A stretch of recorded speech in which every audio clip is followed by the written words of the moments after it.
Dear learners, इस video में हम सीखेंगे ट्रांसपोर्टेशन प्रॉब्लम का initial feasible solution least cost method की मदद से कैसे बना सकते हैं। आपके सामने एक ट्रांसपोर्टेशन प्रॉब्लम है। इसमें रो साइड पे फैक्ट्रीज हैं, 4 हैं, ए बी सी डी। ए की टोटल सप्लाई है 32 यूनिट्स की, बी की सप्लाई है 23 की, सी की है 30 की और डी की है 47। मार्केट पे जो स्टोर्स हैं जहां प्रोडक्ट पहुंचाने हैं, 4 स्टोर्स हैं। पी के पास डिमांड है 70 यूनिट्स की, क्यू की डिमांड है 33 की, आर की डिमांड है 22 की और एस की डिमांड है 7 की। अगर हम इन सप्लाईज का टोटल करें जो कि फैक्ट्रीज में अवेलेबल हैं, टोटल 132 यूनिट्स अवेलेबल हैं और मार्केट में जो डिमांड है उसका टोटल करें तो वो भी 132 है। इसका मतलब ये ट्रांसपोर्टेशन प्रॉब्लम एक बैलेंस ट्रांसपोर्टेशन प्रॉब्लम है। अब हमें इसको सॉल्व करना है। अगर हम लीस्ट कॉस्ट मेथड की मदद से इसे सॉल्व करना चाहते हैं तो हमें क्या करना होगा, सबसे पहले इसके कॉस्ट मैट्रिक्स में लीस्ट कॉस्ट को खोजना होगा। यहाँ पर ये पूरा हाइलाइटेड एरिया जो है ये कॉस्ट मैट्रिक्स है। यहाँ पर आप देख सकते हैं जैसे कि ये सेल है, इसका मतलब अगर फैक्ट्री ए से मार्केट पी पर प्रोडक्ट भेजे जाएं तो per unit product transportation cost 20 rupees लगेगा। इसी की तरह अगर इसे देखा जाए तो सी फैक्ट्री से आर मार्केट में प्रोडक्ट भेजने पर यूनिट 2 रुपीज़ का कॉस्ट लगेगा। अगर हम इस पूरे कॉस्ट मैट्रिक्स में देखें तो इस मैट्रिक्स में आपको दिखाई देगा सबसे लीस्ट कॉस्ट जो है वो है 2। तो लीस्ट कॉस्ट मेथड यही बोलता है कि आपको जहां पर भी सबसे कम कॉस्ट लगती है वहां पहले भेजें। तो हमको सी से आर में प्रोडक्ट भेजना है, हम कितना यूनिट्स भेज सकते हैं ये चेक करना होगा। सी के पास सप्लाई है 30 की, आर की डिमांड है 22 की।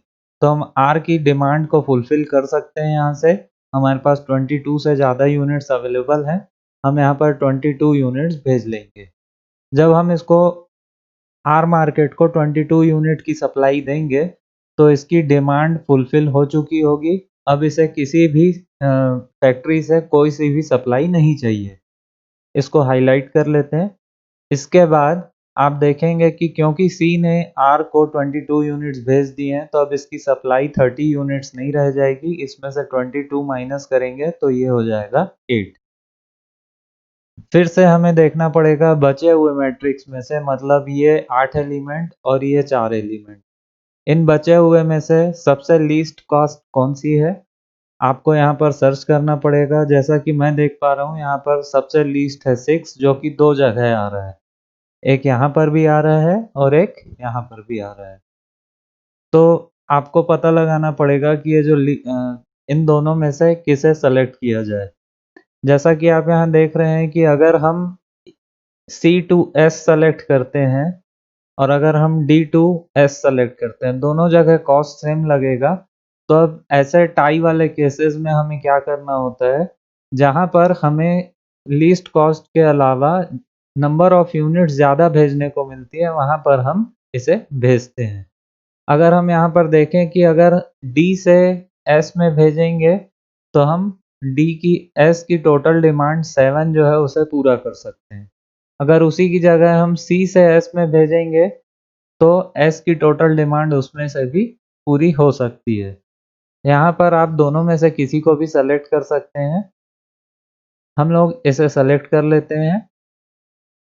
C से S पर भेजा जाएगा। कितने यूनिट्स भेज सकते हैं, तो 7 यूनिट भेज सकते हैं क्योंकि S की डिमांड है 7 यूनिट्स की।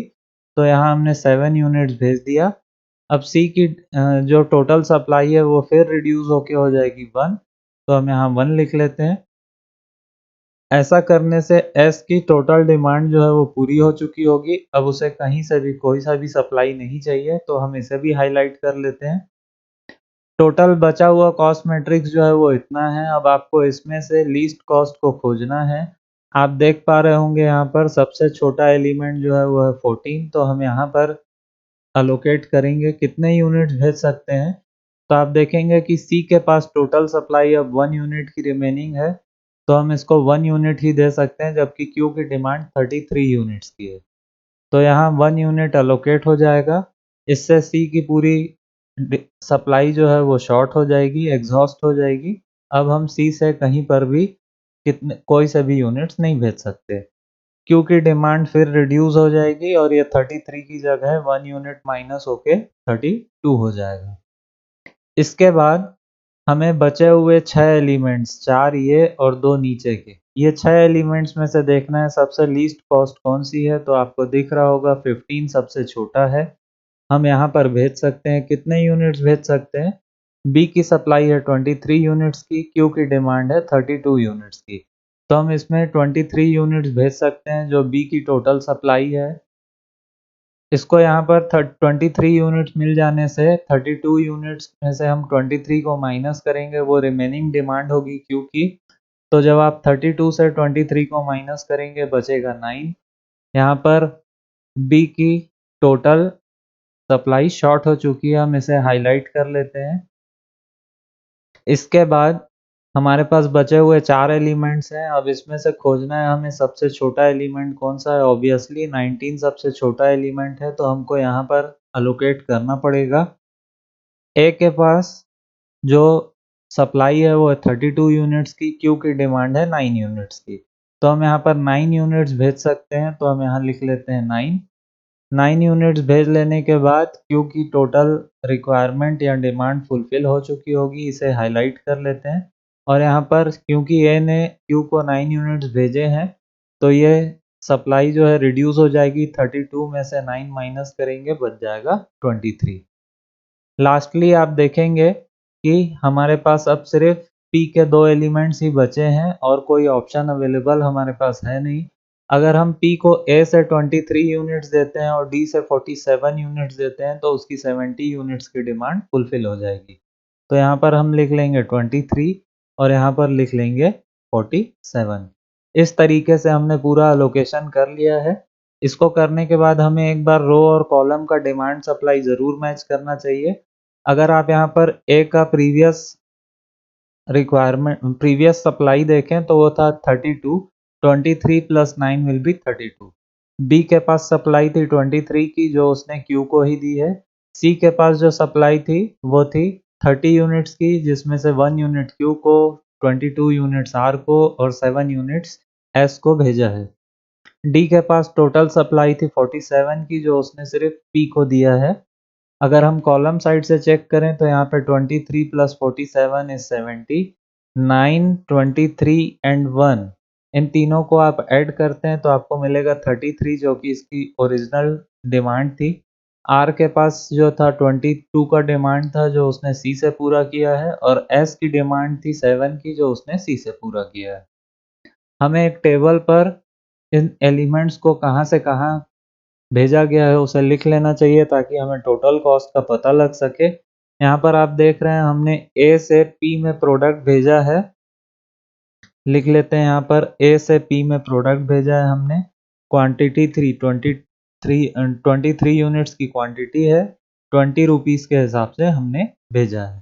फिर हमने ए से क्यू में भेजा है 9 यूनिट्स 19 रुपए के हिसाब से।